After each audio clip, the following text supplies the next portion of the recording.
नमस्कार, ABP news में आपका स्वागत है। मैं हूं रोहित सिंह सावल। भारत का हूं, भारत की बात करता हूं। देश में इस वक्त हर तरफ एक ही बात की चर्चा है। यह चर्चा चुनावी नतीजे के अनुमान की है। काउंटिंग की तारीख में सिर्फ 5 दिन बाकी है। 4 जून को पूरी तस्वीर साफ हो जाएगी, लेकिन सियासत में दिलचस्पी रखने वाले रिजल्ट के आखिरी पल तक अपने अपने फॉर्मूले पर गुना भाग करते दिखेंगे। सबके अपने अपने गणित हैं, सबकी अपनी अपनी दलीलें हैं। यही रोमांच लोकतंत्र की चुनावी लड़ाई को दिलचस्प बनाता है। एबीपी न्यूज पर आप इलेक्शन की सबसे मेगा कवरेज लगातार देख रहे हैं और सबसे तेज चुनावी नतीजे भी देखेंगे। अभी वक्त आखिरी दौर के प्रचार का है। कल शाम ये थमने वाला है। उससे पहले आज जबरदस्त घमासान हुआ है। आज भारत की बात में आप देखेंगे पूर्वांचल में दिग्गजों के चक्कर, कैसी रही जुबानी टक्कर। इसके साथ ही आपको दिखाएंगे ओडिशा का वो सिग्नेचर संग्राम जिसमें मुख्यमंत्री का चेहरा है, कांपते हुए हाथों का सियासी मुद्दा है और प्रधानमंत्री का एक और बड़ा वादा है। और आखिर में है एक चैलेंज। इसके साथ ही होगी बात बिहार की, जहां चाचा नीतीश पर नरम रहने वाले तेजस्वी आज लाल दिखे। वजह लू के थपेड़ों की जद में आए स्कूली बच्चों का मुद्दा है। लेकिन सबसे पहले बात फाइनल राउंड की सुपर फाइट की। आज पूरे दिन हिमाचल से लेकर पंजाब और यूपी से लेकर बंगाल तक में जबरदस्त चुनावी शोले बरसे। देखिए ये खास रिपोर्ट।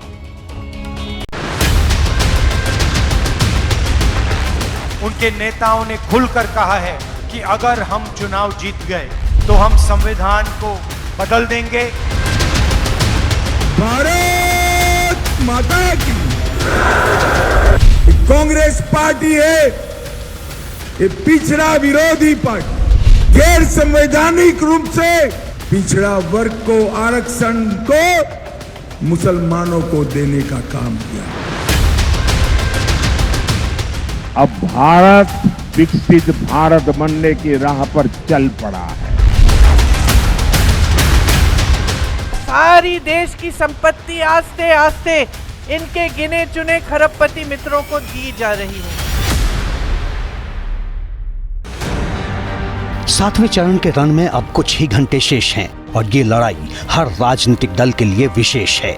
7वें रण में 8 राज्यों की 57 सीटों पर वोटिंग होगी। हिमाचल प्रदेश से लेकर बंगाल और यूपी के पूर्वांचल से लेकर बिहार और ओडिशा तक मतदान होगा और आखिरी दौर के लिए हर पार्टी ने अपनी पूरी ताकत झोंक दी है। नरेंद्र मोदी जी ने सिर्फ भाई को भाई से लड़ाया। सारे के सारे airport, ports, infrastructure, solar power, defence industry उन्होंने अदानी जी जैसे बड़े बड़े अरबपतियों को दिया। नौजवान बेरोजगार है। देश के लिए सरहद पे खड़े होकर जो एक समय में शहीद होने के लिए तैयार था, वो आज रोता है, कहता है मुझे सेना में नहीं जाना। ओआरओपी की बात की, इन्होंने उसको भी बदल डाला। 1 जून को आखिरी चरण में जिन 57 सीटों पर वोटिंग होगी, उनमें बीजेपी 2019 के परिणाम में सबसे आगे थी। इन 57 सीटों में से 31 सीट एनडीए के हिस्से में गई थी। इनमें बीजेपी की 24, जेडीयू की 3 और अपना दल एस की 2, जबकि शिरोमणि अकाली दल को 2 सीटें मिली थीं। बात अगर कांग्रेस की करें तो उसे जिन 8 सीटों पर जीत मिली, वो सभी सीटें पंजाब की थी। और अन्य पार्टियों की बात करें तो टीएमसी को 9, बीजेडी को 5, बीएसपी को 2, आम आदमी पार्टी और झारखंड मुक्ति मोर्चा ने 1-1 सीट जीती थी। यानी पंजाब को छोड़ दें तो बीजेपी की लड़ाई सीधे सीधे क्षेत्रीय पार्टियों से है, फिर चाहे वो बिहार हो या बंगाल। टीएमसी बंगाल की पहचान को खत्म करने में लगी है। टीएमसी, इस्कॉन, रामकृष्ण मठ और भारत सेवाश्रम संघ जैसी संस्थाओं को गाली दे रही है। इसी के लिए हम अगर सीपीएम को ऊपर उखाड़ दे सकते थे तो हम बीजेपी को भी उखाड़ देंगे। ये हमारा वादा है, खेला होगा। एनडीए हो या इंडिया, दोनों ही गठबंधन अपनी अपनी जीत को लेकर आश्वस्त हैं। उधर अमित शाह ने ये कहकर राहुल गांधी और अखिलेश यादव को घेरा कि 4 जून को हार का ठीकरा ईवीएम पर फोड़ने की तैयारी की जा रही है।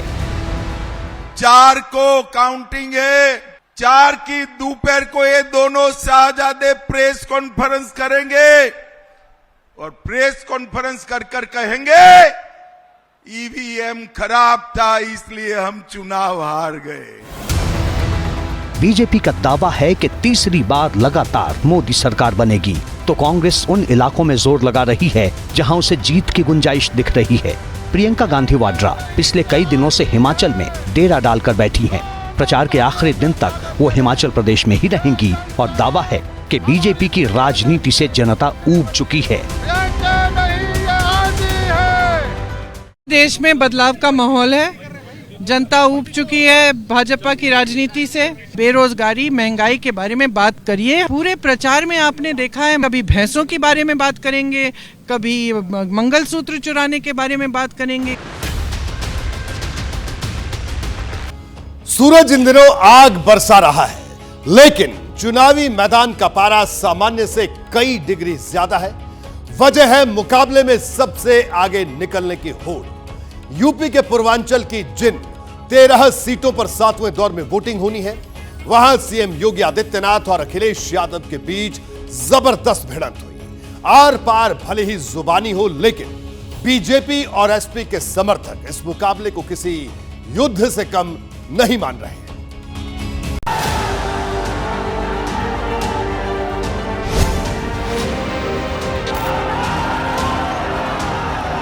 अखिलेश यादव जिंदाबाद जिंदाबाद जिंदाबाद। यूपी की रणभूमि में सबसे बड़े संग्राम का ये आखिरी दौर है, जिसे लंबे समय तक याद रखा जाएगा। पूर्वांचल में तपती गर्मी के बीच चुनावी पारा लगातार चढ़ रहा है।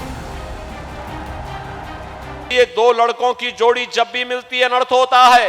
याद करिए, जब समाजवादी पार्टी की सरकार प्रदेश में थी, केंद्र में कांग्रेस की सरकार थी, अयोध्या में राम जन्मभूमि पर आतंकी हमला हुआ था, काशी में संकट मोचन मंदिर पर हमला हुआ था। आज लोग फिर से अपनी उसी मनसा के साथ आकर के देश के सामाजिक ताने बाने को छिन्न भिन्न करना चाहते हैं। पेपर लीक नहीं हुआ है, बल्कि जानबूझ करके पेपर लीक कराया है।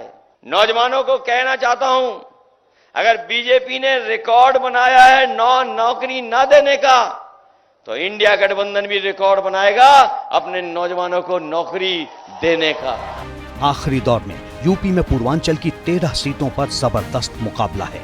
7वें चरण के प्रचार का शोर 30 मई की शाम को थम जाएगा और आखिरी बचे कुछ वक्त में अपने समर्थकों में जोश भरने के लिए तमाम दल हदों की परवाह नहीं कर रहे।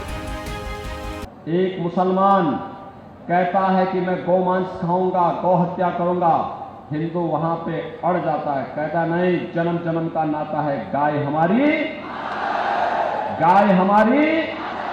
बोलता है ना कि आप समाजवादी पार्टी और कांग्रेस को गौ हत्या करने की छूट देंगे क्या? ये चुनाव संविधान बचाने का भी चुनाव हमारा आपका है। ये संविधान वही है जो हमें अधिकार दिलाता है कि ये संविधान हमारा बाबा साहब भीमराव अम्बेडकर का दिया हुआ हमारे और आपके लिए संजीवनी है। इसलिए इसको बचाने का भी चुनाव है। चुनावी मैदान में इतिहास के पन्ने पलटे जाने जारी हैं। इतिहास के खलनायकों का जिक्र कर भविष्य की राह आसान की जा रही है, तो झूठ और सच के तराजू पर एक दूसरे के वादों और इरादों को भी तौला जा रहा है। कहते हैं पर्सनल लॉ लागू करेंगे। पर्सनल लॉ का मतलब आप जानते हैं? पर्सनल लॉ का मतलब है 3 तलाक की कुप्रथा को, जिसको मोदी जी ने समाप्त किया, उसको फिर से लागू करना चाहते हैं। और भारतीय जनता पार्टी घोषणा कर रही है, भारत की व्यवस्था बाबा साहब भीमराव अंबेडकर के द्वारा बनाए गए संविधान से चलेगी, किसी शरीयत के कानून से भारत को नहीं चलने देंगे। 10 साल में हमारे किसानों को कोई लाभ सरकार ने नहीं पहुंचाया। जो लोग कहते थे कि किसानों की आय दोगुनी हो जाएगी, लेकिन हमारे किसानों की आय दोगुनी नहीं हुई। अगर खाद और डीएपी के लिए गया है तो डीएपी तभी मिली जब उससे नैनो यूरिया खरीदवा ली।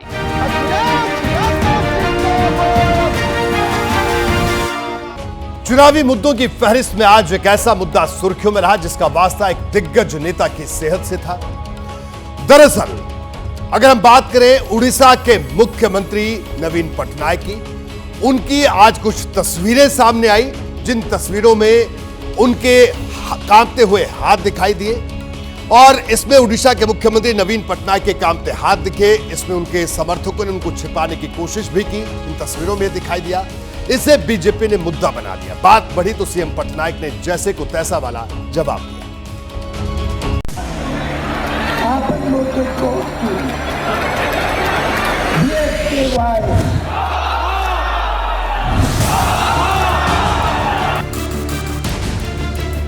सियासी नेता की सेहत शायद ही इस कदर चुनावी चर्चा का सेंटर बनी हो, लेकिन कड़वी ही सही अब ये हकीकत है। ओडिशा के मुख्यमंत्री नवीन पटनायक का ये वीडियो सियासी गलियारे में वायरल होता हुआ सोशल मीडिया पर चर्चा का बाजार गर्म कर गया। विरोधियों ने सवाल खड़े किए कि नवीन बाबू की कथित सेहत से जुड़ी दिक्कतों पर पर्दा डालने की कोशिश आखिर क्यों हो रही है। वीडियो देखने का बाद किसी का मन में संदेह नहीं होना चाहिए कि नवीन बाबू हस्ताक्षर भी नहीं करते हैं, सारे हस्ताक्षर डिजिटली होते हैं और ये डिजिटल सिग्नेचर पंडियान यूज करते हैं। हमारा प्रॉब्लम तो नवीन बाबू से है ही नहीं, हमारा प्रॉब्लम है पंडियान से। वायरल वीडियो में नवीन पटनायक के कांपते हाथ छिपाने की कोशिश करते नजर आ रहे वीके पांडियन कभी सीएम पटनायक के भरोसेमंद नौकरशाह थे। पिछले साल आईएएस की नौकरी से बीआरएस लेकर बीजेडी में शामिल हो गए और अब इन्हें पार्टी का प्रमुख रणनीतिकार माना जाता है। बीजेपी का आरोप है कि सीएम की कुर्सी पर भले ही नवीन पटनायक हों, लेकिन सरकार कोई और चला रहा है। सवाल ये कि नवीन बाबू की तबीयत खराब होने के पीछे क्या कोई षड्यंत्र है क्या? कहीं इसमें उस लॉबी का तो हाथ नहीं है ना, जो नवीन बाबू के नाम पर पर्दे के पीछे उड़ीसा में सत्ता भोग रहे हैं। पीएम मोदी ने ये भी ऐलान कर दिया कि राज्य में बीजेपी सरकार बनने के बाद नवीन पटनायक की सेहत से जुड़ी कथित साजिश की जांच करवाई जाएगी।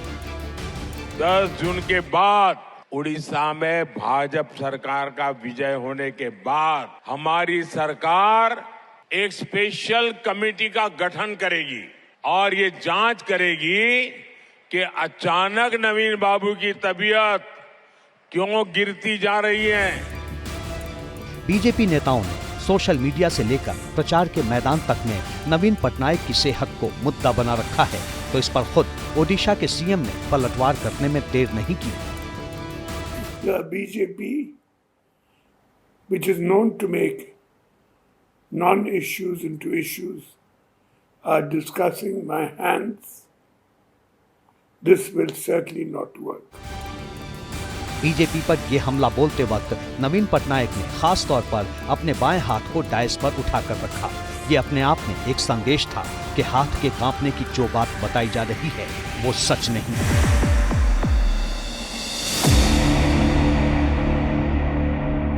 बिहार में चाचा नीतीश पर भतीजे तेजस्वी लाल हो गए। वजह एक अफसर का फरमान था। अफसर चर्चित है, लेकिन मुद्दा बड़ा हो गया, जिसके बाद सीएम नीतीश कुमार को बड़ा फैसला लेना पड़ा। दरअसल भीषण गर्मी के चलते बिहार के कई जिलों में स्कूली बच्चे बेहोश हो गए।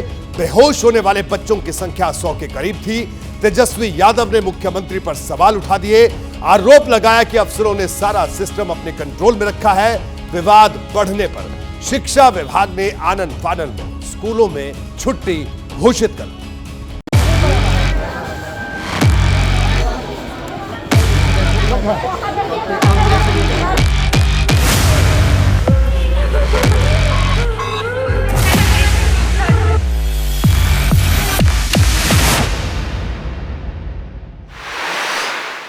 गर्मी रिकॉर्ड पर रिकॉर्ड तोड़ रही है, लेकिन बिहार के स्कूलों में पढ़ने वाले बच्चे मजबूर हैं और नतीजा ये कि स्कूल में ही बच्चे बेहोश हो रहे हैं।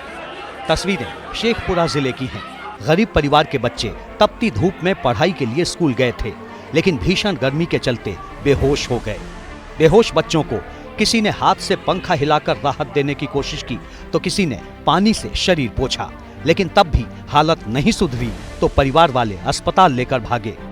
शेखपुरा में 50 से ज्यादा बच्चों के बेहोश होने की बात सामने आई है।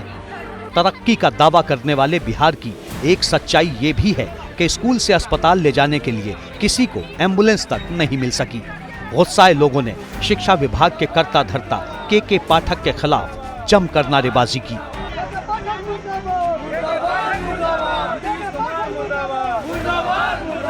मई का महीना खत्म होने को है, लेकिन बिहार सरकार ने स्कूलों में अभी तक छुट्टी घोषित नहीं की है। भूखे पेट बच्चे स्कूल पहुंच रहे हैं और बेहोश हो जा रहे हैं। सिर्फ शेखपुरा ही नहीं, बेगूसराय का हाल भी ऐसा ही है। यहाँ भी बड़ी संख्या में बच्चे बेहोश होकर गिर गए। किसी को सरकारी अस्पताल में भर्ती करवाया गया तो किसी को प्राइवेट अस्पताल में ले जाया गया।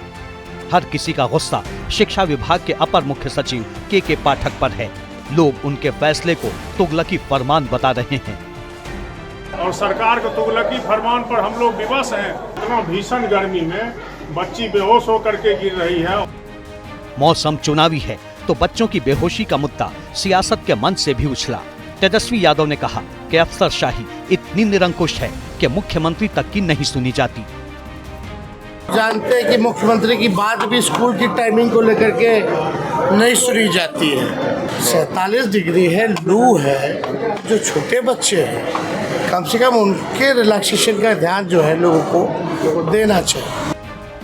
तेजस्वी यादव ने हालात पर ध्यान देने की अपील की तो जेडीयू भड़क गई। साफ कहा, सरकार को किसी के सर्टिफिकेट की जरूरत नहीं है। नहीं, देखिए, तेजस्वी यादव जी सर्टिफिकेट दें ये तो चलता नहीं है। गर्मी जो है वो ओवरऑल पूरे देश में ही बहुत अति पड़ रहा है। सियासत अपनी जगह, लेकिन बच्चों के बेहोश होने का दर्द हर किसी को है। केंद्रीय मंत्री गिरिराज सिंह ने के पाठक पर सवाल उठाए हैं।